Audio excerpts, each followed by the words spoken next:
इते अवांखे हिक ॿी अहम ख़बर ॾियूं। गढ़ी हसन ऐं भरपासे जे ॻोठनि में उरली जी वबा ते ज़ाब्तो न अची सघियो आहे। 15 खां वधीक ॿारड़ा उरली में मुब्तला थी विया आहिनि।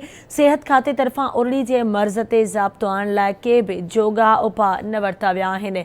अवांखे अहम ख़बर ॾियूं पिया। गढ़ी हसन ऐं भरपासे जे ॻोठनि में उरली जे मर्ज़ ते ज़ाब्तो न अची सघियो आहे। 15 खां वधीक ॿारड़ा मर्ज़ में मुब्तला आहिनि, जॾहिं त सिहत खाते तरफ़ां उरली जे मर्ज़ ते ज़ाब्तो आणण लाइ के जोगा उपाउ न वरिता विया आहिनि। गढ़ी हसन ऐं भरपासे जे ॻोठनि में उरली जे मर्ज़ ते ज़ाब्तो न अची सघियो। 15 खां वधीक ॿारड़ा मर्ज़ में मुब्तला आहिनि।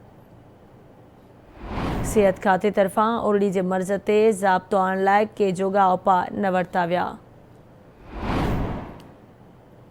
गढ़ी हसन ऐं भरपासे जे ॻोठनि में उरली जे मर्ज़ ते ज़ाब्तो न अची सघियो। 15 खां वधीक ॿारड़ा मर्ज़ में मुब्तला।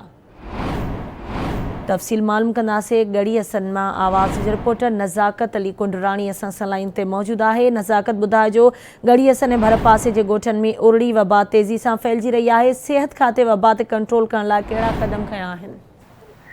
जी, मां तव्हांखे ॿुधाईंदो त गढ़ी हसन भरसा उरली जेको तेज़ी सां ॻोठ खाधो बख़्श में 15 ॿारनि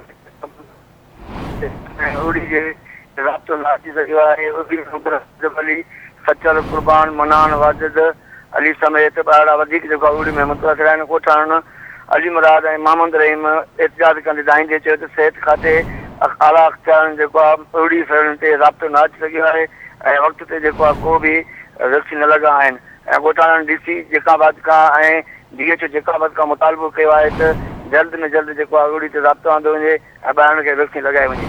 जी ठीकु आहे, अवांजी महिरबानी नज़ाकत तफ़सील खां आगाह करण जे लाइ।